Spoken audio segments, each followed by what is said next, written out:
Well, tonight, a sobering perspective from those on the front lines of St. Paul's record gun violence. 30 people were killed last year, the highest number since the early 90s. The city's fire department handles its emergency medical response. WCCO's Jeff Wagner shares how those tasked with saving lives manage stress and emotions.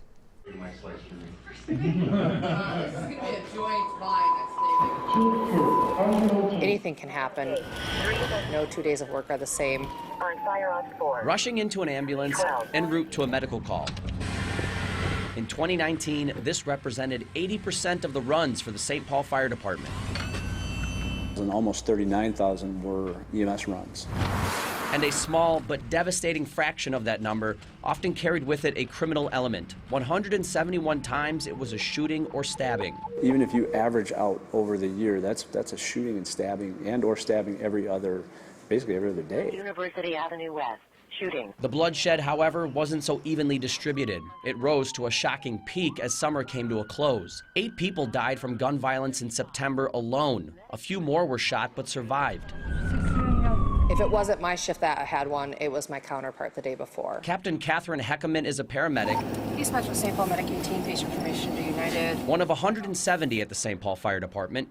She estimates she responded to a dozen shootings from September on. It just makes me sad that I went to those 12. You know that's happening. Her job thrusts her into the immediate and tense aftermath of a gun violence event when a life can hang in the balance. We may have more than one victim. We may have somebody that's been shot, but then we have a loved one that is witnessing that we also have to care for and help manage. And there was one night in particular that will go down as one of the department's toughest in 2019. Engine 24, 1791 Ivy Avenue East. Shooting. September 2nd, around 8:30, St. Paul firefighter Tom Harrigan was shot in his home. Still alive, paramedics rushed him to the hospital where he later died. You don't generally know the people that you respond to, so I can only imagine the emotional frustration of this crew. I mean, it's a family member. The department was just starting the grieving process when less than 2 hours later, You got shots fired. Shots fired. 169-1014, not a gunfire at the State Fair detail. 169, 5 victims, 2224. Copy 7 victims. chaos outside the Minnesota State Fair. All medics approaching the scene. That shooting at the State Fair comes in, and it was called in as 5 to 7 people having been shot. We have one victim here shot in the hand. We had to stop dealing with the emotional support part, not 100%, but there were a number of us that had to leave and respond to this next scenario. The need to focus on a possible mass casualty event means putting their pain of losing one of their own aside, but not for long.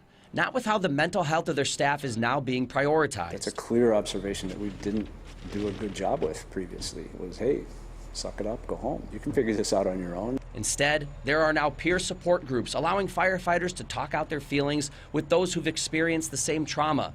They can also simply take a break. We'll give crews up to 90 minutes to really do that, to stop, take a breath. Being able to take a breath after a traumatic call is a nice change of pace than 5 years ago.